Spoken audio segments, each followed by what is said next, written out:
नमस्कार। मैं डॉक्टर हेम श्रीवास्तव। कोविड का वायरस जब शरीर के अंदर घुसने की कोशिश करता है तो उस समय बहुत ही इम्पॉर्टेंट स्टेज होता है ट्रांसडक्शन। हम जानते हैं कि वायरस में दो स्ट्रक्चर्स होते हैं, मेन दो स्ट्रक्चर्स होते हैं। कोविड के वायरस में भी दो स्ट्रक्चर हैं मुख्य। पहला है बाहर का आवरण जो कि कोट या कि कैप्सिड कहलाता है, और ये बहुत सारे कैप्सोमियर्स से बना होता है। कई छोटे छोटे टुकड़ों या जिसको हम कहें इंग्रेडिएंट्स, जिसको कि हम कैप्सोमियर कहते हैं, उससे बना होता है। फिर ये कैप्सोमियर के ऊपर कांटे कांटे बने होते हैं। इस तरह के कांटे कि ओवरऑल कोविड का वायरस किसी अंग्रेज शासक के मुकुट की तरह दिखाई देता है, और मुकुट को कहते हैं कोरोना। तो इसीलिए कोरोना की तरह दिखने के कारण इसे कोरोना वायरस कहा जाता है। और ये आज का वायरस नहीं है, जैसे कि चर्चा हो रही है कि बिल्कुल नया वायरस है। ऐसा नहीं है। कोरोना वायरस काफ़ी पहले से समझा जाना हुआ वायरस है।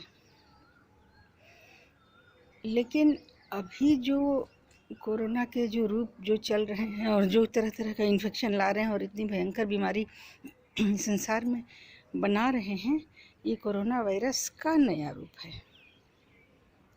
जो कि म्यूटेशन से आ रहा है। तो इसके जो कांटेदार जो कैप्सिड है उसके अंदर होता है जेनेटिक मटेरियल, यानी कि डीएनए आरएनए जो भी हो। अब ये है आरएनए वायरस है।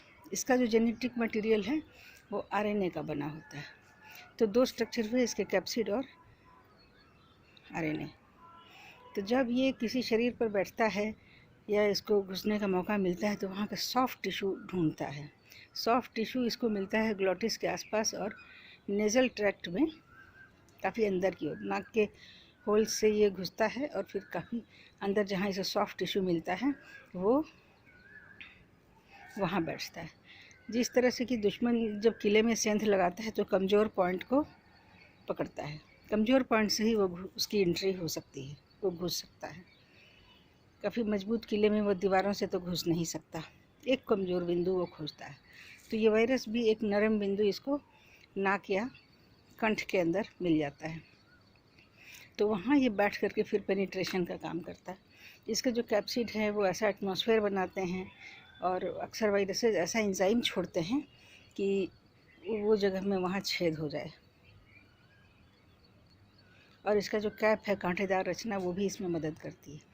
उसके बाद छेद हो जाने के बाद कैप्सिड बाहर रह जाता है और इस छेद से उसका जो आरएनए है या जेनेटिक मटेरियल है वो अंदर की ओर गिर जाता है, घुस जाता है, शरीर के अंदर चला जाता है। और जो कोट या कैप्सिड है वो बाहर ही रह जाता है, वो ख़त्म हो जाता है। वो बार बार बना लिया जाएगा, ऐसा वायरस कर लेता है। तो जब उसका जेनेटिक मटेरियल अंदर चला जाता है तो जिस सेल में वो घुसा, जिस भी सेल में वो घुसा, उस सेल में पहले से कुछ ना कुछ तो होस्ट का जेनेटिक मटेरियल होगा, डीएनए होगा, आरएनए होगा। उसमें जाकर के ये बड़ी तेज़ी से मिक्स होकर इनकॉर्पोरेट कर लेता है।